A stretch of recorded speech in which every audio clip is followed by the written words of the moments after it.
I had a yellow lab when I was in my 20s and 30s.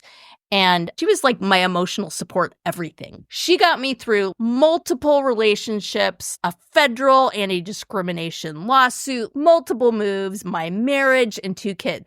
Honestly, I met my husband, and when he moved to Oregon, she took one look at him and hightailed it up the hill to my parents' house. It was like, look, I have done my part. You need to take her now. I love her, but dear sweet Jesus, I can't do this anymore. So she was passing the baton to him. No, literally, she went to live at my parents' house. And every time I was there, God. like, she loved me, and it was like, she was right out the door, but she was like, yeah, and I'm out. She had cancer. She lost a leg. I mean, oh my goodness. And she stuck around long enough for my daughter to be born. When I had to let her go, it was like, I just sat there thanking her for getting me through all these pieces. Thank you for waiting. Thank you for waiting until I had this. You know, it's okay. You can go now.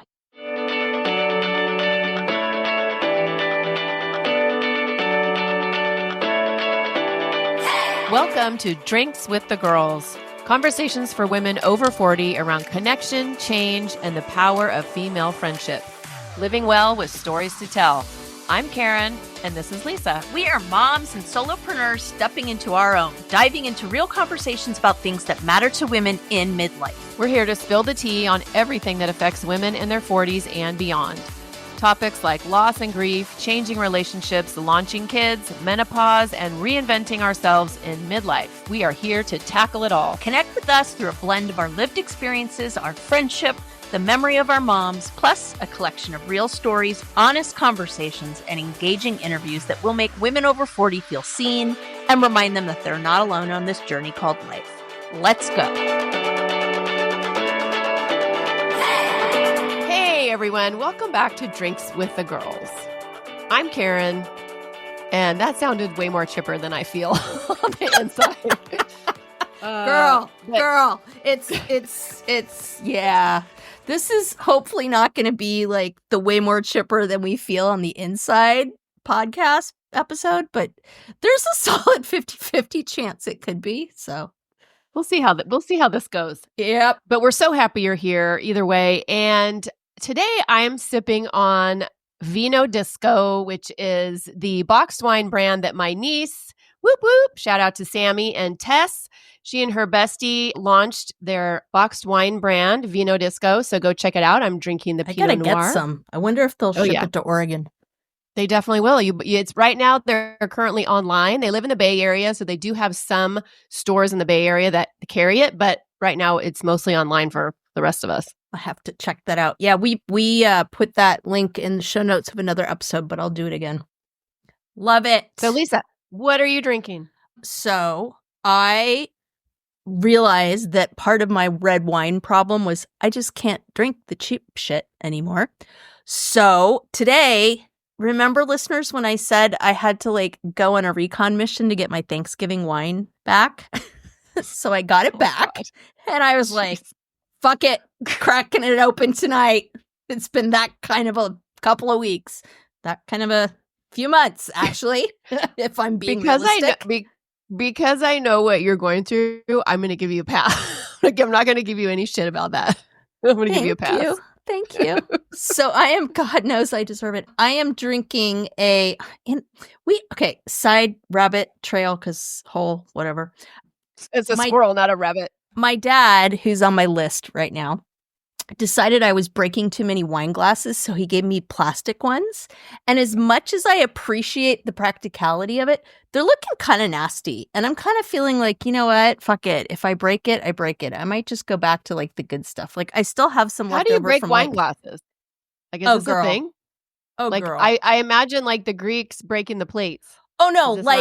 Like accidental. Like I have problems. Yes. Uh-oh. Like, okay. It just happens. I maintain it's because I'm trying to do too much, and everybody seems to think that's a problem, including my old coach, Karen, but, needs must. So, yeah. So he was like, I'm going to get you plastic ones. And it was kind of a good idea, but now they just look gross. So I still, actually, almost 20 years later, still have some wedding wine glasses, like the nice ones. And I think I need to start, like, pouring those and having those. So at any rate, I am drinking. Oh, wait. No, Oh, sorry. before we start, I have to say something. Do you know Yes, what I please. have? I have my mom's, actually it was her wedding, what do they call it? Her dishes and whatnot from when she married my dad. Oh, that's who awesome. They didn't stay married long, but I have her wine glasses, her champagne glasses, and they're beautiful. They're just simple glass with a gold rim. And so I used to save them for a special occasion. Same with the dishes, the china, right? Yeah. But it's like, hell no, forget that. I'm going to just use them. Yeah. Nope. Totally. Totally. Yeah. So in my ugly ass plastic unbreakable wine glass is a very nice Argentinian Malbec, which is quite good. And it is, the vineyard is Cuy, I believe is how you say it, Cuy. And it was all fancy. It had like plastic over the cork, like a, not plastic, what am I saying? Like the, Cellophane. God, wax is the word I'm going for. Jesus, Mary, Mother of God. Parchment paper. Freaking like, let's play Family Feud with Lisa's brain until we can like, oh, Lordy. God, it's been a day. Anywho, today we're talking about something near and dear to both our hearts. It's always been something that has bonded us, and that is our beloved animals, and specifically how they impact our lives and the science behind why they bring us so much joy and sometimes a little bit of stress and sometimes a lot of stress. Yeah, just a little bit. And I have to tell you, I told Lisa this before we started recording. When I first saw this on our schedule, I thought, oh my gosh, why are we going to talk about animals? What? Are you serious? But let me just tell you, after the weeks and actually months that Lisa's had and the months I've had and what is happening in Los Angeles right now, I feel like this episode is what we all need the most. And Lisa and I have both grown up with animals, but right now, currently, between us, we have 18 chickens, 6 dogs, 5 cats, and 1 red-eared slider turtle. Okay, how's that for a word problem? Right? So we're going to dive into the pros and cons of pet ownership, and some of the pros may surprise you. So grab your drink of choice, settle in. This is going to be a light one. Yeah, we say that, and then, yeah. I know. Yeah. I know. It's hard for it to be light with what's happening in the world right now. I mean, know. it's just... I know. Yeah. I know. So my part of the multiplication equation, yes, see, it is a word problem. If Karen takes her animals away, how many does Lisa have left? I'll tell you. So I currently have 2 dogs, 3 cats, and 6 chickens. However, at peak crazy, when we had our little farm, we had, I swear to God, I am not making this up, 150 chickens, 3 horses, 3 goats, 9 cats, 1 dog, and 12 rabbits. Swear to God. Yeah. So. See, I feel like I used to want that, and then I hear it out like that, and I'm like, I don't want that. My husband, when we first got married, he was like, I've touched more different types of animal shit than I've ever touched in my entire life. He's like, and I love it, but it's weird. Right. So why do we do this? Why would anyone? Why? Let's start with the science. So studies show that interacting with animals can lower cortisol levels, that's the stress hormone, and increase oxytocin, which is often called the love hormone. And before we dive into the science, I should say also, in terms of the crazy level we also really had a desire to be kind of close to the land and have products that were less factory farmed and sustainable. However, after we butchered most of the 150 chickens and my husband nearly cut off 2 fingers and we realized all of that, we're like, yeah, no, butchering, no, not for us. Not for us. That was, no. Well, I'm proud of you. Yeah. I'm proud of you for even going there because I love that idea. We've talked about this before on the podcast. I love that idea of being self-sustaining, having your own homestead, growing your own food, because what is grown for us is shite. But Tony and I have decided, well, I had to tell him, I had to break it to him that we are not mentally tough enough to to be farmers on any level. It's like Yeah. our little tiny hobby farm as it is with our chickens and our turtle and our dogs and our cats. I feel like that's about it. Yeah. And we have like mobile butchers up here because we live kind of close to country. And like, to me, that was probably about the best I could get, but I just, like one time Hamlet is just not there anymore. But I don't know. I still have a hard time. This is a story for another episode, but I have other ways that I am living sustainably and kind of close to land. But that is a story for another episode at any rate. Yeah, I want to dive into that another time for sure. But it's the lowering the cortisol, right? Our stress hormone. It's the dopamine, the oxytocin. That is why animals are so important, right? That's why cuddling your dog or your cat makes you feel better, right? And it's not just anecdotal. There's research showing that pet owners tend to have lower blood pressure and a reduced risk of heart disease, right? And I just think this is so monumental, especially right now, like I talked about earlier, because of what's going on, the wildfires burning in Southern California. It's so overwhelming. You turn on the TV or you pop open your social media and it's there. The devastation is front and center. I know people who've had to be evacuated. I have friends of friends who've lost everything. And being engaged to a retired fire captain, I'm part of this fire family, and I understand on some level what the fire community is going through. And let me just say, they're exhausted beyond belief. I had no idea before I started dating a fire captain what first responders go through on a regular, let alone in times of crisis, right? It's just too much. I used to tell Tony before he retired, I'm like, these working conditions cannot be legal. Like, who is signing off on this, right? And honestly, I think one of the things that kept Tony sane, especially before he met me, when he was working, was he always had a dog at home. Yeah. When we lived overseas, we lived in 2 different countries. And the first one we lived in was Zimbabwe. Again, story for another podcast. We got to dive into that one at some point. Yeah, we do.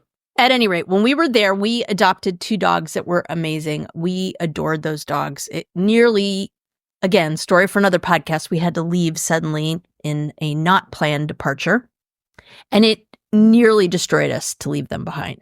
We had to get out in like 24 hours, and we had friends that were looking after them, but it was, yeah, I can't even talk about it.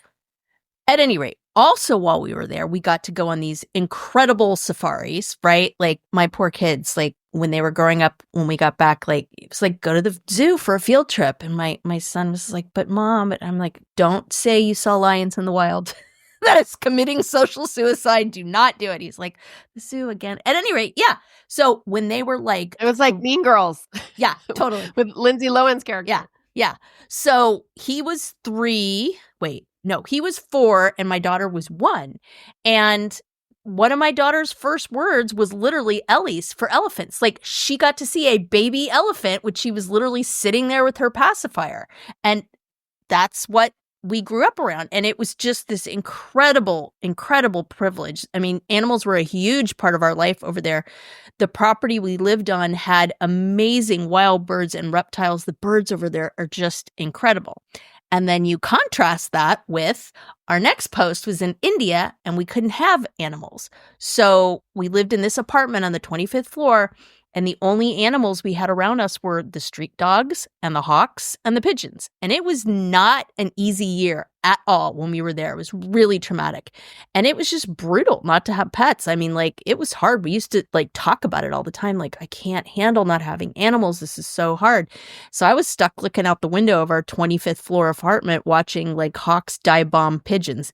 It's not the same in any way, shape, or form. So I can really relate to the idea that science says that spending time with animals in nature settings can help reduce your anxiety and improve your mood. I am 100% in agreement with it. And if only I could find a local opportunity to do goat yoga. Oh my gosh. Goat yoga is the best. My family a couple years ago for Mother's Day surprised me and took me to goat yoga. And we got to feed the baby goats with the bottles, and oh God, I was in heaven. Baby goats are awesome. How did your daughter do though? Was she like totally stressed out that they'd like? Yes. No. Yes. Goat yoga is incredible unless you have OCD, like my daughter. And she loves animals. She's a total animal lover. But the whole time we were doing goat yoga, she's like looking out the side of her eye because she really doesn't want them jumping on her back because she's so afraid they're going to pee and poop on her.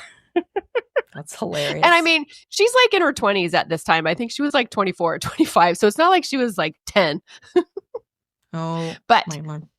There is also evidence that having animals around can help combat loneliness, especially for older adults. I see this with my dad. He has his little dog, Curly, who is a menace, but we love him because he's literally my dad's BFF.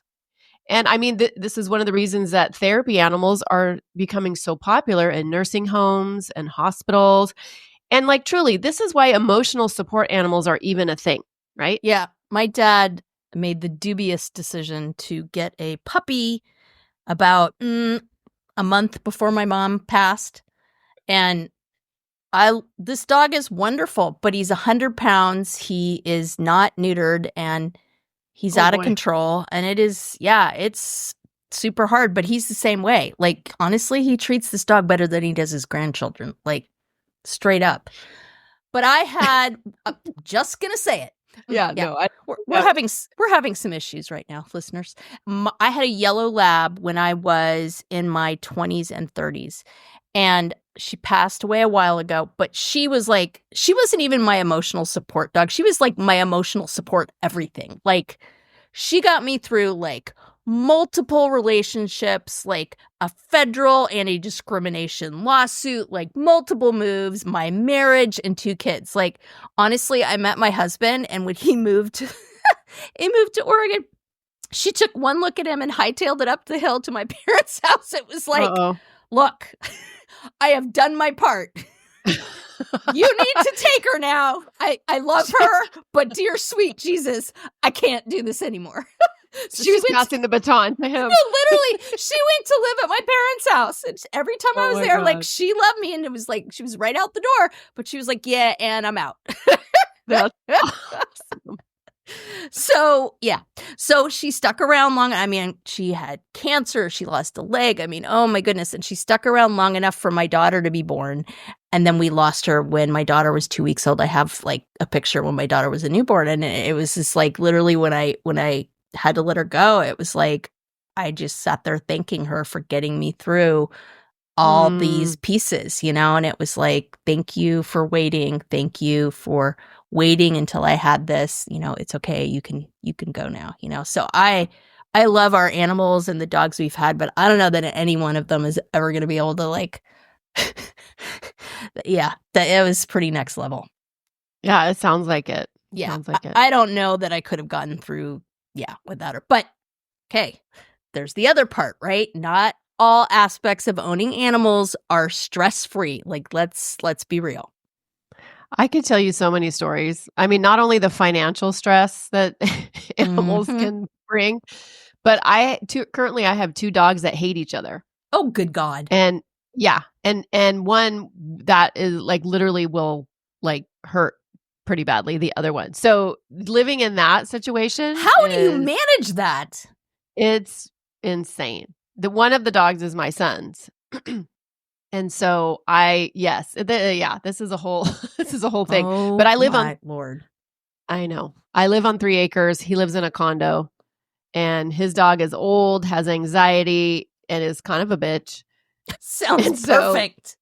Yeah, we're like, hey, let's let her live her last years out over here. And I tell you, man, she's like the Energizer Bunny. She's not going anywhere. She's 12 and she still has a lot of life in her. Yeah, you got a good, what kind of dog is it again? She's a mix. All of ours are rescue. So she's a lab, pit bull. Oh, if she's got lab in her, she ain't going anywhere for a few years. Yeah.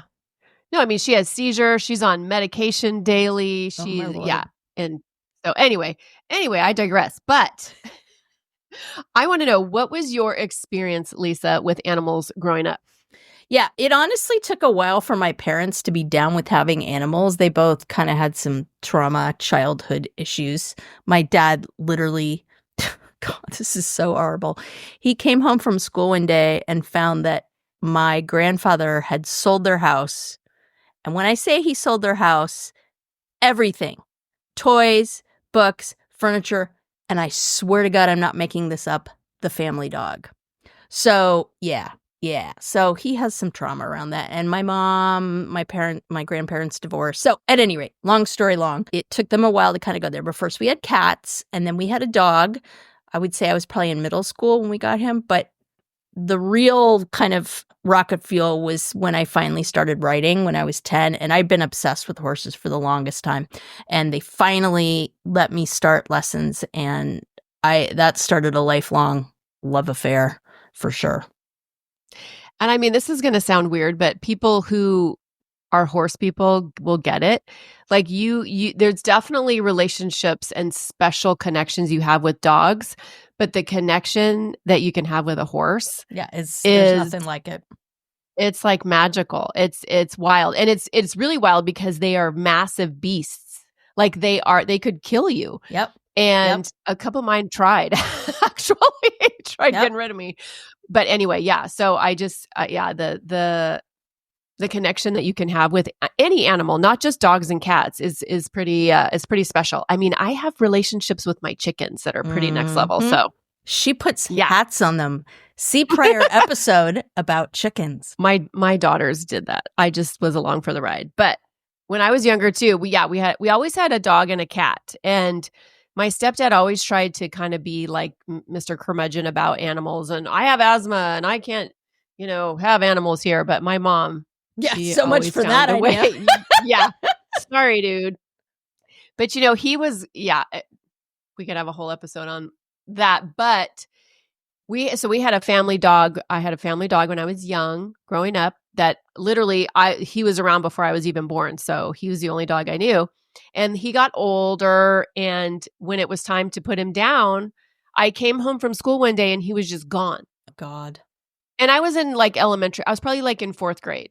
So I'm like, I'm old enough to kind of know what's going on. And they lied to me. He lies to me and tells me, oh, we left the gate open and he ran away. Well, come to find out. Oh, that's better. He took him and had him put down. And it's like, I didn't even.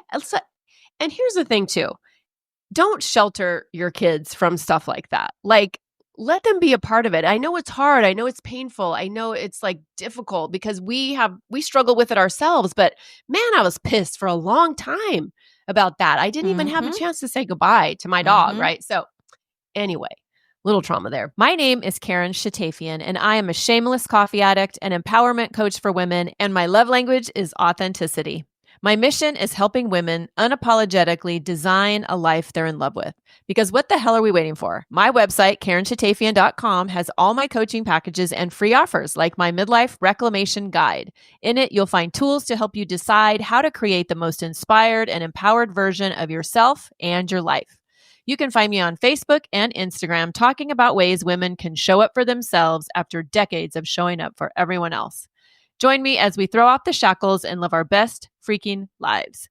See the show notes for all the details. Cheers. To piggyback on the horse thing and the relationship. So I kind of had a renaissance in my 30s of owning horses again. And I was able to keep, because I'd always had this dream of keeping them on my own property. And so we did that when we had our hobby farm. And I bred them. And I bred 2 horses. And it was freaking amazing. I pulled one out of her mama, and that is like definitely like right up there with having my kids. It was incredible.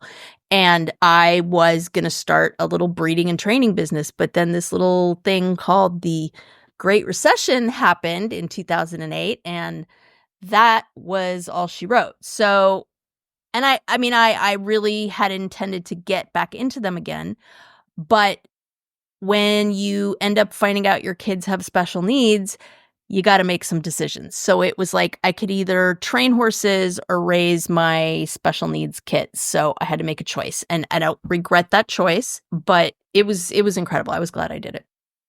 I have a new business idea for you. Like, you need it. I need another business. Yes, please tell me.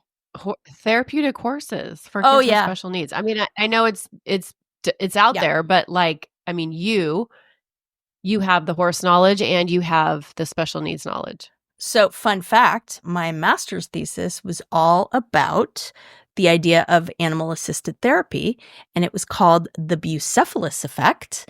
And I wish we had an audience of people who could raise their hand if they knew who Bucephalus was. Do you know who Bucephalus was, Karen? Of course I don't. And it's time Are you for kidding me? Lisa's vocabulary and random thoughts. So Bucephalus, Bucephalus was Alexander the Greek's horse. And the story goes that Alexander the Greek was a little wild child, and his father, King Philip, was like, I don't know how it all worked. I can't remember if he asked for a horse, a warrior. I don't even know. But at any rate, his father was like, you can have a horse if you train it. And I'm not sure how Bucephalus arrived, but he was not the pick of the litter. Let's just put it that way. And so Alexander had to work on lots of stuff to get to the point where Bucephalus would trust him. And then they had this phenomenal relationship. Obviously, Bucephalus carried him in all of his battles and this and that and the other. So I thought it was a super cool, I guess it's not an analogy, but just a theme in terms of it. So so I wrote my master's thesis on that. So I'll get to that with my spare time. That's a good idea. Right. Right. In your spare time. Exactly. Yeah, it's all good. Yeah. I grew up with horses also, and they did not live on our property. But wait a minute. I thought they did, because I remember spending the night at your house. Maybe I just altered that reality memories for my head. I know that we're not true. Memories that I'm like, wait a minute, what did that? Wait, what was I there? Are you talking about me? But no, okay, now I remember. No, we did not board them at our house. We lived in, in a little tiny neighborhood, so we had no property, so we had to board them. And yes, it's always, if you're a horse person, it's always your dream to have your horses on your property, right? And everybody always asks me now too. They're like, because I live on 3 acres now and I could have a horse. They're like, why aren't you getting a horse? I'm like, oh my gosh, do you know how expensive horses are? Yeah. And I don't have access to trails, and we don't have like an arena, or we don't have any of that. So, but when I was away at college and in my young 20s, that was the first time in my life that I did not have animals. Right. And right now, like I don't even know how I functioned, but clearly I did. But imagining my life without animals, like Tony and I talk all the time about, getting rid of some of our dogs, some of our cats, not the chickens, because I love them, but mostly the dogs. But I literally could not imagine my life without at least one dog. I mean, what we have going on right now is a little crazy train, but yeah, with the chickens, I mean, they're quirky, they're entertaining. Honestly, they're great company. When I go out, and I mean, even when I'm cleaning up their poop, it's lowering my cortisol. Like I can feel it. Like I call it chicken therapy. When I'm cleaning the coop, I'm cleaning the run, I'm giving them snacks. I just go out and talk to them. It sounds crazy. I sound like a crazy chicken lady, and I'm pretty sure my kids would agree, but there's something to it. There really is something to it. It's rough here in the winter. Like I live that world that Karen's talking about in the warmer months, but right now it's like freaking Mordor out there here in Oregon. So they're actually right outside this window in my office here. Their coops out there, and they're great. My husband is doing most of the caring right now. I actually had to have a little discussion with ours, who needed a stern talking to and some serious light therapy because they were not paying their rent. And they were seriously slacking on the egg train up until a month ago. We actually ended up putting a timed heat lamp out there because they were just not producing. I never knew that was even a thing. Like before I started raising chickens, I didn't know that they kind of shut down in the winter. Yep. But they're a lot of work, right? And my husband is kind of doing the lion's share of that now, but cleaning the coop, keeping them safe from predators. Like, oh my God. I mean, when we had the hobby farm, like he had to get a shotgun to try to get, keep other animals away. And I remember he had to shoot at a red-tailed hawk. And that's what he's like, I can't do this anymore. Like that, I can't. That's just not. Anyways, but it's definitely not all cute clucking and fresh eggs. For sure. Let's not even get started on the heartbreak. I mean, we talked about this a little bit earlier with your lab, but when something happens to them, when we lose them, no matter how small or what kind of animal that they are, it's devastating. I mean, I have cried more for animals that I've put down than I cry about some people. Totally. Right? So let's talk about pros and cons of owning pets. And let's start with the pros. So first and foremost, you get unconditional love, whether it's a dog wagging its tail when you walk through the door, or a cat curling up on your lap, or sleeping on your head like mine does. Animals have a way of making us feel loved. And it's like unconditional. Like they don't care if you just yelled at them 20 minutes ago. Like they're still going to love you. Yep. No, yeah, absolutely. Those are some great benefits. And in addition, they keep us active.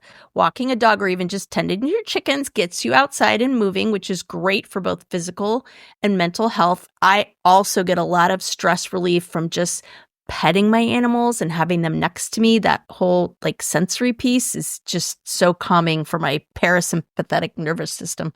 And they're hilarious, of course. And they've also protected me at various times in my life when safety was an issue, literally. Wow. The particular Reader's Digest version. He knows me so well. The particular version I'm thinking of is when I lived up in Seattle, I was working for this company that was doing some really shady crap, and they ended up firing me. I ended up being a whistleblower. Again, story for another episode. But like I was pretty much on heightened alert, and I lived by myself. And the one thing I could do is take them into work sometimes with me. And I remember they hired this guy that was just an ass, and he ended up firing me later. Like he was bad news. And I take my dogs into work. And so I'm in my cubicle, and I remember my big Malamute at the time, who was a really good judge of people. Oh my God, I'm thinking like Shih Tzus, because no. This dogs. Oh plural. God, no. No. I'll little dogs. I'll tell you about him in a minute. So it was my yellow lab and my Malamute, and he comes walking by, and he's like, "Hey, Cujo," and he walks by, and my Malamute just starts growling. And I was like, I said to myself, I was like, "Yeah, buddy." That's the best way to get in my good graces. Make fun of my dogs, right? So, I felt... And dogs know, by the way. Oh, like, dogs know. Dogs know. 100%. Dogs can pick up vibes before we can. Yeah. And my godfather tells a story of when we lived in Oregon. I brought them down with me. We had, this cottage on my parents' property. And he called out, but I wasn't home. I don't think he knew I was there. And so there was a gap in the screen door, and he reached in to like unlatch it. Shit. The dog walked up and was just like, and he knew him. He knew him really well, but it was like, don't fuck with my mom's house. Like, nope. Right. And we're done. Right.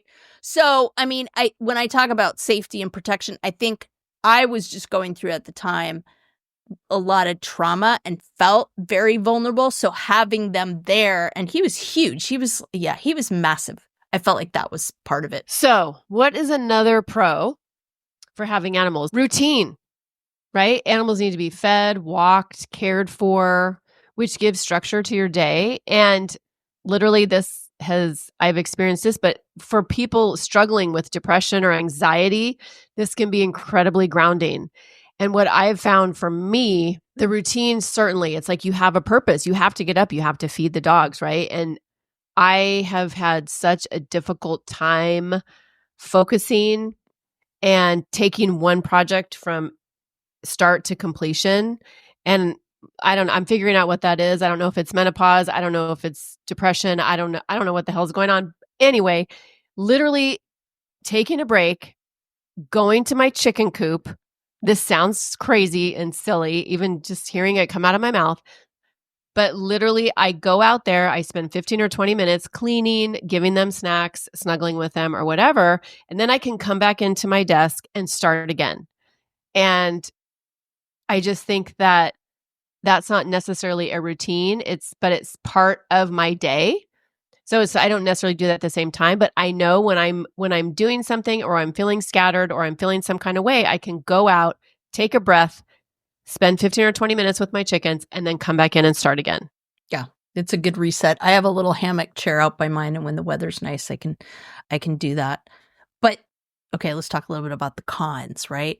So the costs, right? We talked a little bit about how expensive horses are. So vet bills, food, grooming, it all adds up, and there's a time commitment. So for example, if you're someone who travels like me, I used to do more, not as much now, but travels a lot or works long hours, owning a pet can be challenging. I remember when I had my lab, I lived mostly in San Francisco and I had to travel. And I was really fortunate. There was a great kennel near the airport called Pet Camp. And she absolutely loved it. She would get so excited, right? And it was like hilarious how excited she used to get when she knew we were going there. And they told me, they confessed one time, they're like, we love when Lily comes. That's her name, Lily. So we always put her in with the depressed dogs because she cheers everybody up. And I was like, that's my Lily. Sweet. Yeah, she was one of those dogs where she was just everybody's dog, like when she passed, like it was not good. But at any rate, unless you have a reliable way to have them cared for, traveling is always impossible unless you can take them with you or your company has benefits that help with that. Absolutely. We call our little animals, I don't even want to call it a farm because it's not a farm, but we call it the farm, but it's our ball and chain. Because before we moved here, traveling was like a big deal, like vacation, not with work, but like going places, having fun, getting in the car and going away for 3 days, flying back east to go visit my aunts and cousins, whatever. But when you have 12 chickens and 4 dogs and 2 cats and a red-eared slider turtle, it's not as easy. So I luckily, thank God, found an amazing pet sitter, and she's a horsewoman. So she gets the whole farm life thing, and she will come here and she will stay with my whole pack and she will love them and take care of them. And that just makes things so easy. However, not cheap. Mm-hmm. It's not a cheap thing. So it's like, if you're going to, and that's literally one of the reasons we've kind of put the brakes on our whole hobby farm vision, or mine, this dream that I thought I had when we moved to this property, is to have this hobby farm with all these little animals and have it be fun and great. And it's like, the more animals we get, the more expensive it is, the more time we have to donate, and also the more tied down we are. Yep. So, and that's been a whole epiphany for me in itself. Like the thing that I thought I wanted isn't actually what I want, I don't think. And that, that's a weird, hard place to be in. That's another podcast episode. And not to mention the emotional toll, like we talked about earlier, but losing a pet is heartbreaking. They're part of your family, right? And, sitting in the veterinary office with, dogs and cats that we've had to put down because it was time, and being there with my kids. And that's a whole other thing. It's like holding myself through the emotions, but also holding my kids through it is tough. And some animals, here's another little, maybe it's a con, I don't know, but rescues, all of ours are rescues. Everybody's a rescue, except for our chickens. We raise them from eggs. But rescues can come with some behavioral issues, and it takes a lot of patience and time and training sometimes to work through. Yeah, it can be brutal. Our current dogs are also rescues from Mexico, and they're medium size, and they're really sweet. We love them, but they are protective of us. And they got out one time accidentally and attacked a food delivery guy, and it was horrific. He was an amputee. It was awful. And yeah, it was horrible. Like, he sued us. We almost lost our homeowner's insurance. Like, it was holy shit. Like, straight up, they had to be like on like this major like lockdown for a year. We couldn't take them out in public without muzzles. They were going to make us keep them in the yard in a kennel that we had to build. And I was like, these guys have never slept outside, like, except when they were younger. So it was horrible. It was the worst experience. It was awful. So, is it worth it? Right? For me, yeah.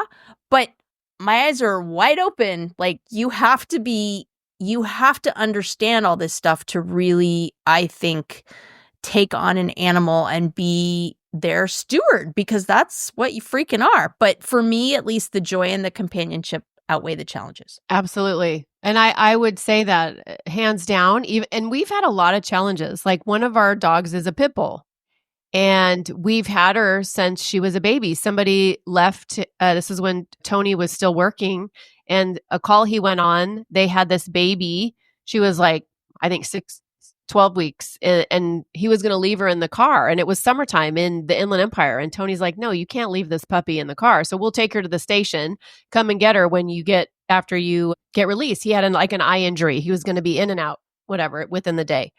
never came to get her. And so there's a whole story behind it. We tried to find her a home, blah, blah, blah, blah. But anyway, we ended up keeping her and thinking, okay, she's a baby. It's how they're raised. It's not whatever. Guess what? With pit bulls, there are things that are genetic. There are things that are inside of them, no matter how sweet you are to them, no matter how adorable they are, no matter how much they love you. And so, but learning this took time for us. And now we are very, very regimented with her because we are, we don't want anything to go sideways, right? And so I think that's the important thing. Especially if you're going to do a rescue, or if you're going to, maybe you're not going to do a rescue, maybe you're going to go to a breeder, but really research that breed. Like, research, what are the characteristics? How much time do they need? Like, one of our babies, he's a Shepherd Malinois mix. Belgian Malinois have a lot of freaking energy. Those dogs are hardcore, right? Luckily, he doesn't know he's a Belgian Malinois, and he's like the sweetest boy. Yeah, he doesn't even lift his leg; he pees like a girl. So it's hysterical. He's incredible.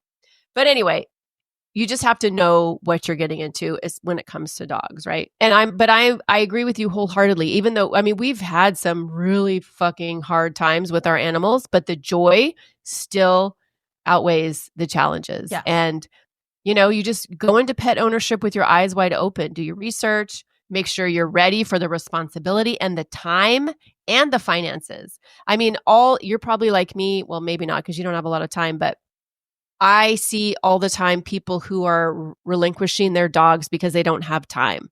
And that fucking sucks. I mean, could you imagine you're this dog, you've been with this family for 4 years, and now all of a sudden they don't have time, so you go to the shelter? I mean, sorry, that just breaks my heart. No. And I know there's circumstances that, of course, but it's hard.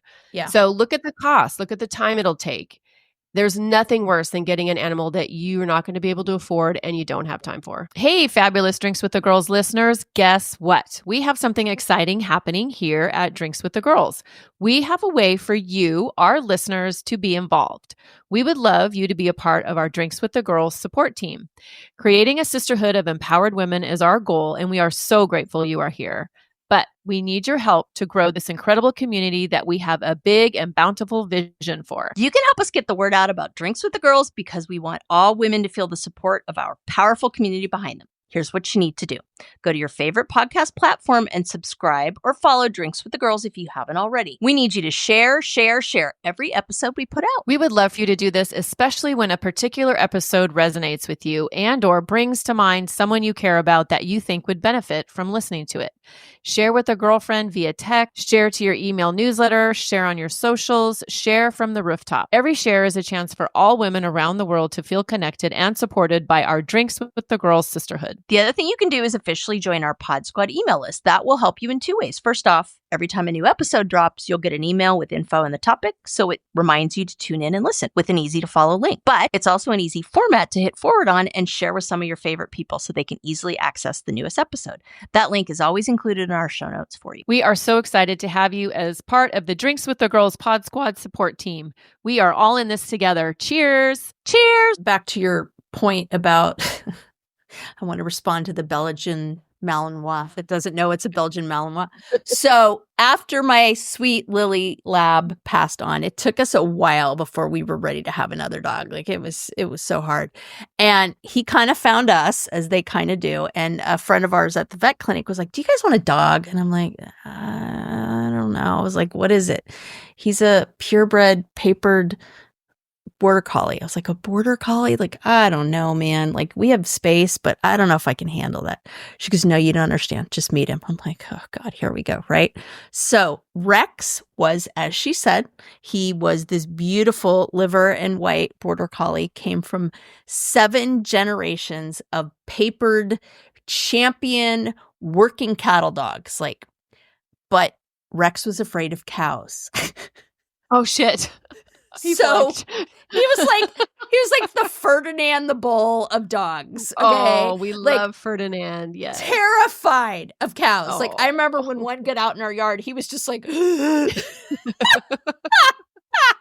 So that career did not work out. He was the best dog. Oh my God. He was so wonderful. And it was hysterical because, like, so he was afraid of cows. So that didn't work. But, like, when my kids were naughty, he would herd them. It was hysterical. Yeah. I'd be like, you're acting like naughty cows. They're like, no, we're not. Yeah, you are. Oh, I love that. Rex is herding you, right? But our shepherd Malinois will herd us too, which is annoying. Yeah. But here we go, the opposite side of that coin. So I don't know if y'all have followed this, but there is now quite I think it's moved from anecdotal to research-based evidence that there was a flea treatment, just the flea treatment, not the other products that they have. A flea treatment by a company called Bravecto. It's not a bad company, like we use them for our heartworm, but there was anecdotal evidence that it could lead to seizures. And we had no idea, of course, and we were giving it to him and he started to have seizures. And there wasn't anything, like we knew this was not a rescue. We knew about, obviously, his history going way back. And we managed it for a while. And one day he started seizing and he couldn't stop. And we got him into the vet and they settled him down and we thought we caught it. And we brought him home and within an hour, he didn't know who we were. And he was walking around the house and it was brutal. And he just seized all night long. And we couldn't, we were going to have him put down in the morning and we woke up and he died in my husband's arms. And it was just a freaking gut punch. It was horrible. So we all have stories like that. So you gotta be very realistic about that kind of stuff happening, right? And to Karen's point, I have a hard time wrapping my head around people surrendering their animals. And like, I get it. Like Karen said, people have financial difficulties. There's stuff, that people don't have a choice. And I completely understand that. But it is important to note that overall shelter intakes have been increasing since 2020. And in 2022, they reached 4.4 million, which is just, I can't even wrap my head around that. When I adopted my Malamute, I was in Seattle and I wanted to have a companion for my sweet Lily. And I adopted this gorgeous, beautiful Alaskan Malamute named Juno. He was gorgeous, all 100 pounds of him. And I saw him at this shelter with an Elizabethan collar. Actually, he was really over 100 pounds. He was probably more close to like 120, 130. He was a big boy. And I saw him there. He had this collar on, like I said, because he had just had surgery. His former owner had surrendered an intact older dog. Don't even get me started about that. And he was so sad and depressed. He was back in the kennel and just laying there. And I remember we walked by him, Lily and I was like, we need to take him home. And she just wagged her tail and did her Lily thing and she cheered him up. And I'll never forget, I brought him home and I was sitting on my couch and he was just kind of walking around the room looking around. And then all of a sudden, like he was just so depressed, right? And all of a sudden he just got this grin on his face and was just wiggling. And it was like, you could just tell the penny had dropped for him. And he was like, oh my God, I get to stay. I get to stay. Like I live here now. And it was just like, I could just tell, and that dog was so fiercely loyal to me. And he was older and I knew I wasn't going to have him for very long. It was only probably maybe 4 years that I had him, but oh my gosh, it was so worth it. And just to be able to give him, I can't even imagine what he must have felt like to be like one day wake up in this shelter and everybody he had known was gone. And so it was just my privilege to be able to give him a home after that. It was just amazing. My daughter and I talk about like when I don't have all these crazy dogs I have right now. We talk about literally going to the shelter and getting the senior dogs, the older dogs or the dogs that have been relinquished by their families who are like, what the fuck? Like, I've been a loyal, good boy. Why am I here? So we kind of fantasize about that. But, Jaxie's, he's only 3, our shepherd Malinois. So we have a minute before we're able to do this. But yeah, I remember one time we had lost actually one of our dogs, our little trooper. He's no longer with us, but he was 8 pounds, but he thought he was a Rottweiler. So that was the attitude he had. And one time, it was when Tony and I were still dating, and I would always take my dogs with me when I would go visit Tony when we were dating. And so we left them in the backyard. We went and got something to eat. Well, in his neighborhood, it was close to some holiday, maybe 4th of July, I don't know, but people started doing fireworks. Oh, no. Well, my little 8-pound trooper decided he's like, I'm out of here, man. So he took off. He was able to squeeze through the gate, and he was lost for 7 days. Oh, my God. And I was devastated. Like, I would wake up in the middle of the night and I would make Tony get up at like midnight because somebody on Facebook would say, I think I saw your dog. Da, da, da. So I'd make him get up and put clothes on, and we'd go find him. And we almost got, beat up a couple times because people were like, what the fuck are you doing with your spotlight at midnight in my neighborhood? What's going on? And this is how insane I am. I hired a literal pet detective. I would have done it. I don't think you're crazy. There's literally Ace Ventura. He's solid, out there. Would have done it. Would have done it in a heartbeat. Yes. And this operation was unbelievable. So you give them their collar, you give them like something that has their scent. They have their tracking dogs come. Oh my and they Lord. literally track. So she would give us like a map of where our little trooper had been. And then when they lost the track, she had us put signs up. She's like, this is where you need to put signs up. Oh my God, that's genius. In English and Spanish. Because depending on where you are, right? And so English, and sure enough, and you have to offer a reward. Well, maybe you don't have to, but I think that definitely sweetens the deal. Anyway, we found him. 7 days. This little 8-pound fucker was cruising around. Oh, and he's like, and even the woman who had found him, like she said, he growled at her. He didn't let her near him because he's such a pain in the ass. Anywho, in case you wonder how really, psychotic Lisa and I are about our animals, I think these stories kind of prove it. But what I was going to say to your point was when we were looking for him, we were scouring the shelters. We went in when a family was relinquishing their dog. Oh my God. Oh my God. Oh my God. Oh my God. And I wanted to kill these people. Like, I'm a mild-mannered person. Like, people, if you know me, you're listening to the podcast and you know me, you know that I'm a pretty chill person. But I wanted to kill these people. I was ready to follow them and say, what the fuck? You need to keep this poor baby. So anyway, I take it there was not a financial situation or something like that. They were just like, I have no idea. I didn't ask them because you know what? Honestly, I know. I do have the sense to know that hopefully it was for a reason that was good for them. I don't know, but they didn't have a choice. Right. Everybody has things that they're dealing with that I know nothing about, and it's none of my business, but it's like, holy shit, it kind of wrecked me. Yeah. As we draw this episode to a close, Karen is going to go back to her, divided household with her dogs. I'm going to go out and deal with my little Mexican street dogs and my kitties. So currently, our level of crazy is this old lady cat that we have that's 14 years old named Elphaba. Oh, yes. I love it. Yes, from Wicked. So she is beautiful. She is a medium hair, just black all over, and then she has these like silver highlights. Like, she's freaking gorgeous, and we've had her forever. This cat has literally been through the wars. She stayed on my parents' farm when we went to Zimbabwe and India because we couldn't take her with us.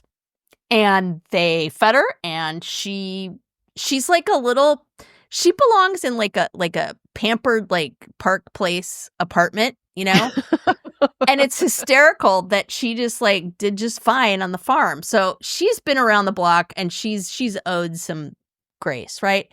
But oh my God, lately it's just like, sweet Jesus, right? We had to take her in for like, I swear to God, $2,000 worth of surgery. Thank God for pet insurance. See link in show notes. Highly recommend. Yes. But now she's, oh my God, I love this cat, but she's making me crazy. She has decided the litter box in my son's room, which, by the way, he doesn't want to have in there, is the only place that she will go to the bathroom. It's freaking cold outside. She doesn't want to go in the garage. And if she can't get in there, she stands there and has this certain kind of sound that she will make for hours. And if it gets to the point where she can't take it anymore, she will just find whatever towel or anything that my children have left on the floor and pee in it. And sometimes we catch it right away, and other times it's not pretty. Like, we'll walk into our bedroom and be like, there's cat pee in here. I don't know where it is, but there's cat pee in there. And it'll be like days before you find it. And then we'll just be minding our own business, picking something up. And it's like, oh, sweet mother of God. So God love her. She's 14. She rules the world. But yeah, so I will have her. And then my other two kitties, Freddie and Gemma, are rescues that we got after we lost our other beloved sister and brother to some sad situations. But we were like, okay, we're going to adopt a sister and a brother. And we wanted an orange cat because we lost some orange kitties that we'd really loved. So we go to adopt them. And I just told my husband I was getting him. He was like, we're not getting more cats. I was like, yes, we are. He's like, so you're physically going to go and adopt these cats without me? I said, yeah. So of course, because my daughter is my ride or die bestie, she's like, I'm all for it. So we drive up like an hour up there and we get them and we bring them back and they're just so lovely. And we're like, oh, yay, we have a sister or brother. And so we take them to the vet and they had their shots and this, that, and the other. And like a few months later, maybe 6 months later, like the vet was like, you keep calling them sister and brother. I was like, yeah, we adopted their sister and brother. He's like, yeah, but he's like a month. He's like a month younger than the other one. So now we're like, we don't even know what to call them because they're obsessed with each other. So we're like, are they like boyfriend and girlfriend? Are they like brother and sister? So yeah. So when I walk out of here, all of those guys and everybody sleeps in the bed with us. We literally got a king size bed for our animals. Hey there, I'm Lisa Corachella McDowell, your midlife Pacific Northwest princess, here to guide you in the art of next leveling your life. I'm passionate about women's health and wellness in midlife, especially for moms parenting kids with unique needs like I do. I truly believe we can learn, grow, advocate, and care for the planet while taking care of ourselves and our families. And I'd love to help you do the same. Plus, I'm beyond excited to announce the launch of my new membership, the Empowered Parent Collective, this March. It's a space for parents to confidently advocate for their kids, build inclusive communities, educate themselves, and find balance and support along the way. To find out more about the Empowered Parent Collective, my classes, wellness offerings, parenting tips, advocacy resources, and exclusive Drinks with the Girls goodies, head to nextlevellifewithlisa.com. Let's survive and thrive in the messy. I can't even tell you what it's like in my house. It's ridiculous. How do you like separate them when they're trying to And kill by each the way, other? the Shepherd and Belgian Malinois is my daughter's dog. Lulu, the old lady, Lab Pitbull, is my son's dog. Okay, so intervention. I know. I have 3 acres. They have no. And in my daughter's defense, the plan was for her to live with me. So she came to live with me. She's always wanted her own dog. So of course we scoured the shelter. She found the perfect dog and he really is perfect. And then about a month later, she gets a job about an hour away from me. Oh, wow. Yeah. So she goes in to live with her dad. We keep the dog. Anyway, long story. What's your son's excuse for dropping him off at your house, though? Because her life would be better here than at his house. And I'm a sucker. I was just going to say, sucker. Yeah. No, he lives in a condo. They are young professionals. So they're busy doing their things. Tony and I pretty much just chill and hang out on the farm all the time. So hence the reason it's a battlefield. And honestly, the reason that I took her is because it's better for her. Not because I'm trying to get him out of it, because I love him, but it's like, sorry, dude. Okay. And by the way, this is here we go, listeners, buckle up. We thought we were wrapping up, but no. Like, if you haven't turned us off now because we're psychotic about our animals, here you go. Here's the big finale. This child, when he was a senior in college, right? So his dad and I we're not together. He's a senior in college and he decides to get a dog. He lives in a house with another couple guys and they decide to get like a frat dog type thing. Oh. And by the way, they get the most cuckoo for Cocoa Puffs dog they probably could have gotten. She was 5 and she's had a horrible life. Anyway, so she had issues. And I tell him, I'm like, where are you going after you leave college? After you graduate, where are you going? You're coming to my house, bro. And you're bringing this dog with you? I already have 3 dogs. Like, are you kidding me? So, Yeah, that was a whole thing. No, I can tell you so many stories. And this dog, she and I did not like each other. Like my son and I lived together with my dogs, his dog. We made it work. She wanted to eat my cats, so my cats had to be like separated. And anyway, it was ridiculous. God, So I'm a good mother. Let me just okay. say. I just want to say I'm not debating the good motherness in you, but I just want to make sure I understand. So you have this animal with you that literally wants to kill all your other animals at any given time. How in the world do you manage that? She doesn't want to kill them. She just has reactivity. So reactivity to food, reactivity to toys, reactivity to being waken up.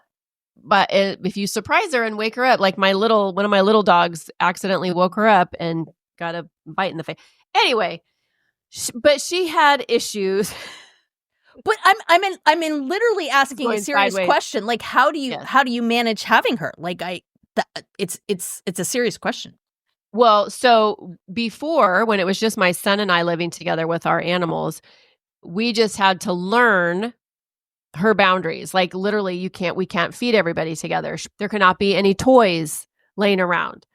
If she's sleeping, she has to be like, a lot of times we would just keep her in my son's room. And then my cats had to be segregated in a whole separate like part of the house. And luckily we had a 2-story house and I had a door to a hallway. So it worked out. Like, yeah, I don't know how else it would have worked.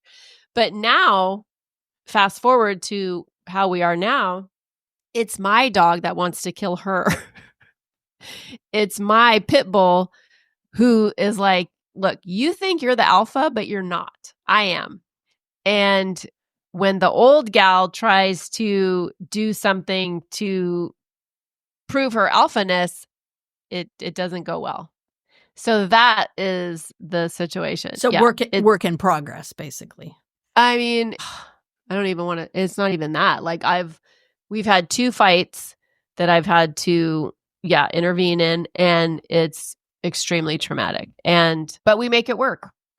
And it's not, and my son is like, Mom, like, this is ridiculous. It's impacting your quality of life. Like, you can't live this way. And also, what am I going to do? I'm not sending anybody to the shelter. I'm not going to be somebody that I've been, harping on the whole episode. And I'm not putting somebody down. I told my son, if you want to put your dog down, I'll support you. I'll support her. I said, but I am not making that decision because she lives with me. I see her, playing in the grass. I see her wagging her tail. I see her happy girl. So, and I can do this for them.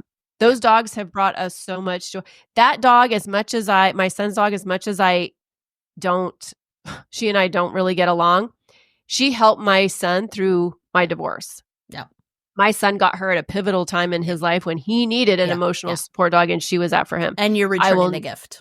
100%. I will never, if anybody makes a decision about her life, it'll be him, not me. Yeah. No, I mean, I believe me, I get it. It's like, it's kind of like with kids not coming with the manual, I mean, I think we need to wrap this up, but like one last story, right? So here we go. So like I said, bred and was going to start a breeding and training business. And I bred this mare that I got. It was crazy. She was like an $800 horse. She was just supposed to be like the horse I had in my little, like when I lived on my parents' farm, that just was like scratching my horse itch and like, right? So come to find out that she actually has this like crazy pedigree in the thoroughbred world. So I won't bore everybody who doesn't know much about racing and pedigrees and eventing and all that. But suffice it to say, I did some research and I was like, holy crap, this is a purebred thoroughbred, and holy crap, she's got some serious breeding.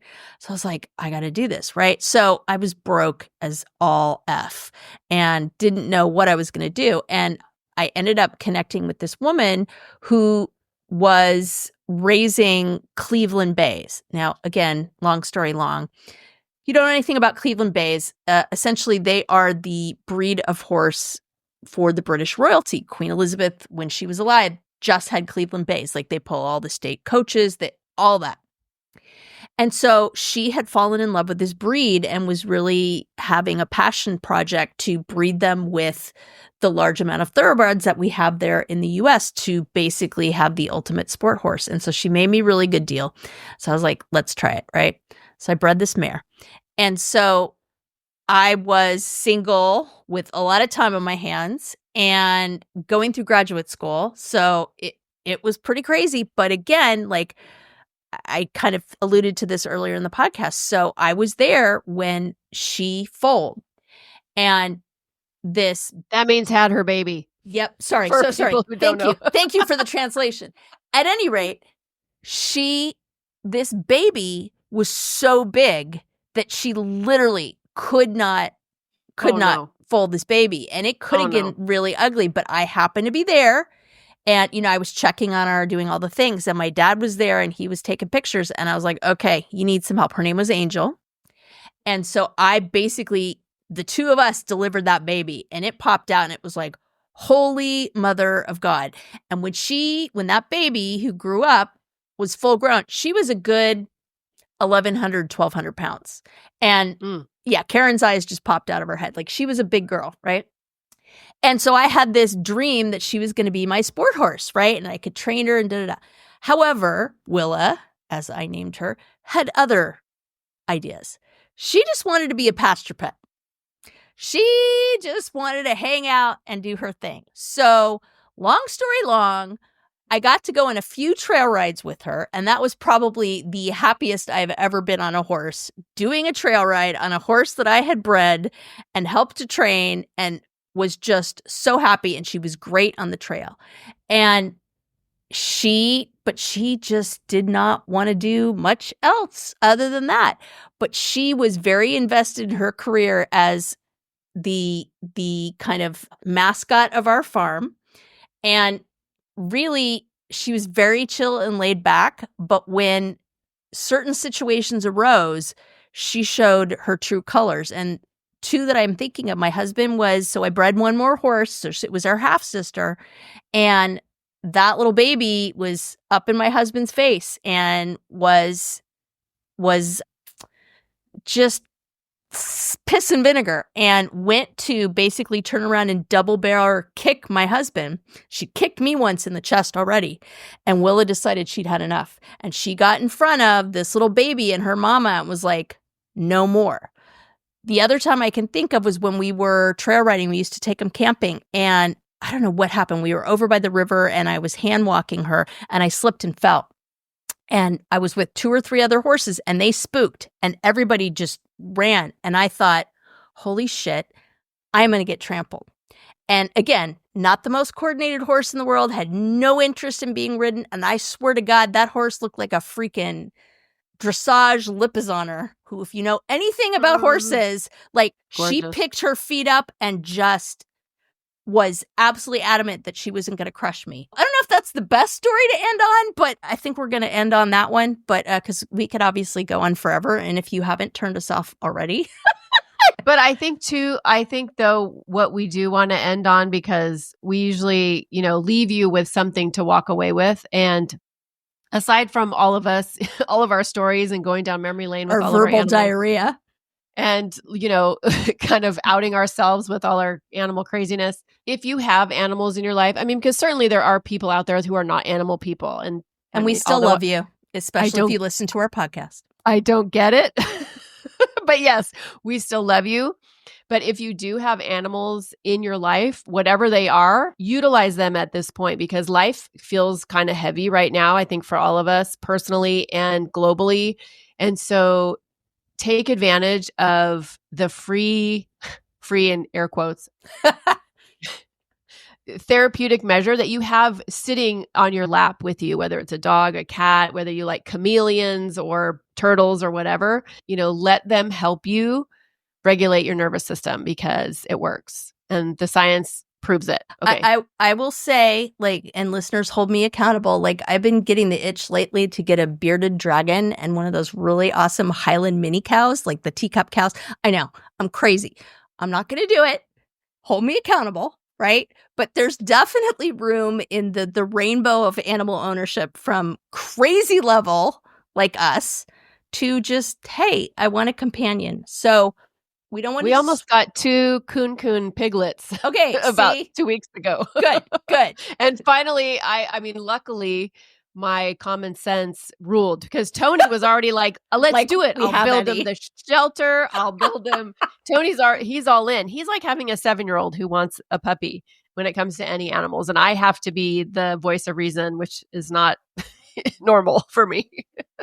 Yeah, when we lost our border collie and we failed as a dogless family, the dogs that we have now, I remember like you couldn't, I don't know if y'all can remember, but you could not find or adopt an animal for love or money during the pandemic. Like it was impossible. We were writing like college essays and I saw these 2 cutie pies and I showed them to my husband and he was like, 2? Are you freaking kidding me? I was like, it's fine.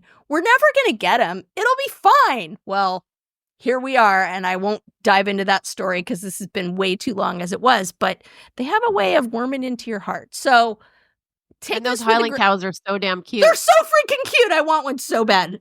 And a bearded dragon, but that's okay. Anyways, if you're still listening at this point, God bless you. But please share it with a psycho animal lover like us if you aren't one. And even if you are one, we build this community through you, and we don't take that for animal granted. curious. Animal curious. Maybe you're animal curious. Maybe you have the passion, but you're just not sure if you're ready. Thank you for listening if you've gotten to this point. And please like, share, leave us a review. We love it when you do that. We are getting episode suggestions, so we can only build this community with your help, so please do so. I just want to say cheers to our furry, feathery, and scaly friends who make life so much better. See you next time. Cheers, everybody.